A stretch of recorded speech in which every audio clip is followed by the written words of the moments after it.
នឹងទឹកចិត្តគាត់ព្យាយាមស្ដាប់ព្យាយាមឲ្យយោបល់ហើយកុំកាត់គាត់ហើយឲ្យគាត់មានអារម្មណ៍ថាយើងជាអ្នកស្ដាប់ណាយើងឲ្យហេតុផលណាហើយយើងមិនមែនជាអ្នកបន្ទោសទេបាទអញ្ចឹងគឺសំខាន់ណាស់ការរៀនសូត្រគេបន្តតាំងពីការលូតលាស់កុមារការចិញ្ចឹមកុមារ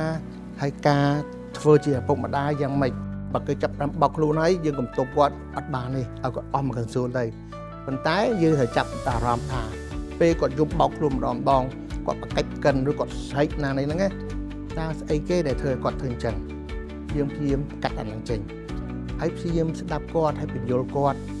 ហើយឲ្យគាត់និយាយអស់ចង់ដឹងទឹកចិត្តគាត់ជួនកាលគាត់ការ៉េមធ្លាក់ព្រឹបនៅដីគាត់បោកខ្លួនយំហ្មងដល់ពេលធ្លាក់វប់ថាអូគួរឲ្យស្ដាយគាត់ណោះការ៉េមធ្លាក់បាត់ទៅខ្ញុំបំបាក់តិចឲ្យមួយទៀតណា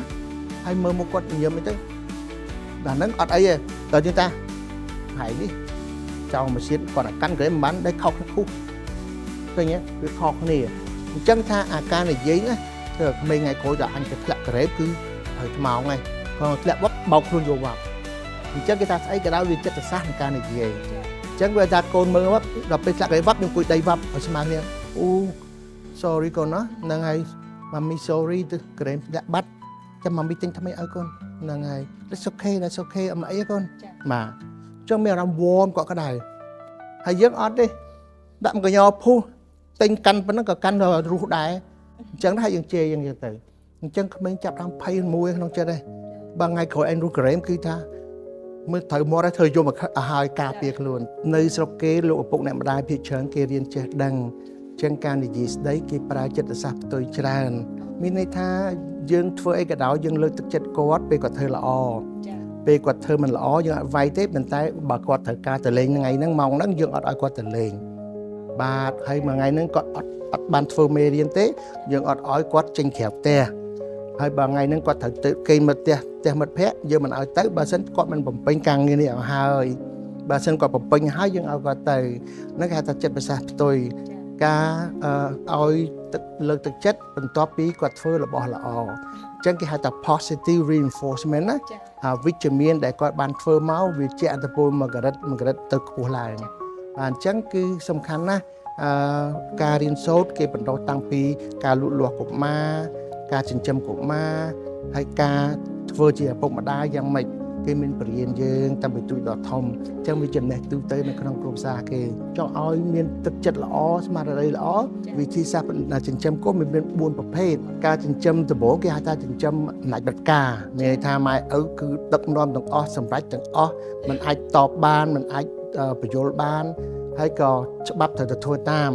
ហើយខុសវាយអាហ្នឹងគឺច្បាប់មួយមិនដែលជោគជ័យទេបាទច្បាប់មួយទៀតគេហៅថា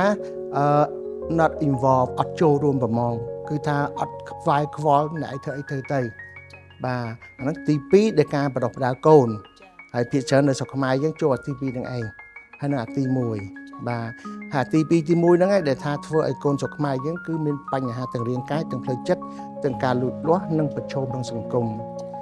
ទី3គេហៅថា permissive អនុញ្ញាតមានន័យថាអនុញ្ញាតឲ្យកូនធ្វើអីធ្វើទៅឯករាជ្យប៉ុន្តែតាមដានតិចតួចហើយសេរីសិទ្ធធ្វើតាមមួយចិត្តហើយមើលកូនដូចជាមិនមែនកូនដូចជាពូម៉ាក់អញ្ចឹងធ្វើឲ្យកូនហ្នឹងគឺថាវាអត់សូវមានសណ្ដាប់ធ្នាប់អត់សូវមានគោរពវិន័យក្នុងគ្រួសារអញ្ចឹងទៅវាហាក់បីដូចជារញ៉េរញ៉ៃចលើសបឹសពេកបាទមួយទៀតគេហៅថាគ្រួសារដែលមានវិន័យត្រឹមត្រូវណាមានន័យថាឪពុកម្ដាយដាក់វិន័យសមរម្យសមគួរអាចស្ដាប់កូននៅហេតុផលកូនអាចមានសិទ្ធិបញ្យល់ម៉ែឪដាក់លក្ខខណ្ឌប៉ុណ្ណាហើយកុំឲ្យហួសកម្រិតតាមស្តង់ដារអ្នកចេះដឹងអាហ្នឹងគឺលទ្ធផលល្អជាងគេទាំងអស់បាទអញ្ចឹងអាទី3គឺក៏មិនសូវល្អអាទី4គឺល្អជាងគេប៉ុន្តែសង្គមស្រុកខ្មែរយើងដែលធ្វើឲ្យក្មេងខ្មែរកូនខ្មែរយើងនេះបាក់ស្បាតចាញ់ប្រៀបគេមិនហ៊ានហើយរញើតហើយនឹងធ្វើអីក៏ដោយសបោតគេជាជន់ដោយសារយើងប្រើវិធីសាស្ត្រចិញ្ចឹមកូនពីរប្រភេទហ្នឹងអត់ដល់សិទ្ធអត់ចូលរួមហើយបានហើយក៏មិនអាចតវ៉ាបានហើយធ្វើខុសគឺវាយ